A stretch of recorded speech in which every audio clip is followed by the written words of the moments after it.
It should be no surprise to anyone that we see a sequel to 2013's Sharknado in the form of Sharknado 2, the second one. Well, I guess what is surprising is why the original Sharknado was so popular to begin with. We've had plenty of these kind of weird mashups between monsters before, so why was it this one sort of gained so much attention? We had a variety of celebrities tweeting about it, and the internet was set ablaze with this kind of Sharknado mania, at least for a very small amount of time. What's more amusing to me is the amount of celebrity cameos that are turned up in this second film, obviously in hopes of regaining some kind of strange, ironic credibility to their fading careers. Now, this movie takes place a short time after the original movie, and it follows our protagonist from that movie, Finn, as he's sort of travelling across to New York with his sort of ex-wife, played by Tara Reid, when there's another storm. This happens to be a load of sharks flying around in it, and their plane is damaged, and his ex-wife, played by Tara Reid, is wounded.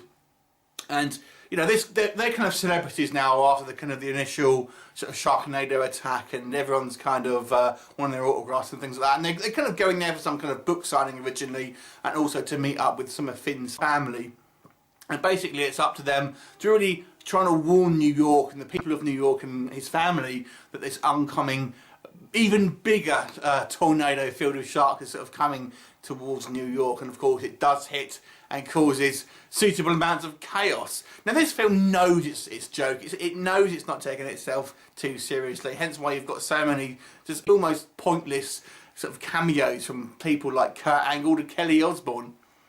So, what's the film like? Well, if you've seen the first one, it's pretty much the same. It looks like they've got a slightly higher budget, I have to say, to have all these sort of cameos. Plus, I think the effects look a tad better. That's not necessarily great effects. They still obviously cheap CGI, but they kind of look like they have put a little bit more into it. And obviously, it's nice to have that kind of change of locale as well.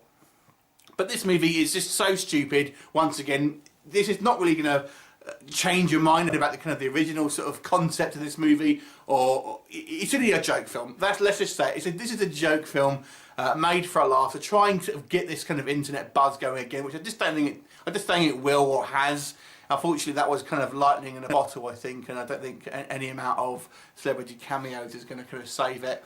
Like I said, I guess the effects are a little better, and people do take their roles relatively seriously. They kind of play it relatively straight, which does make it all the more funny. But obviously, logic completely goes out the window here, and that goes without saying, really.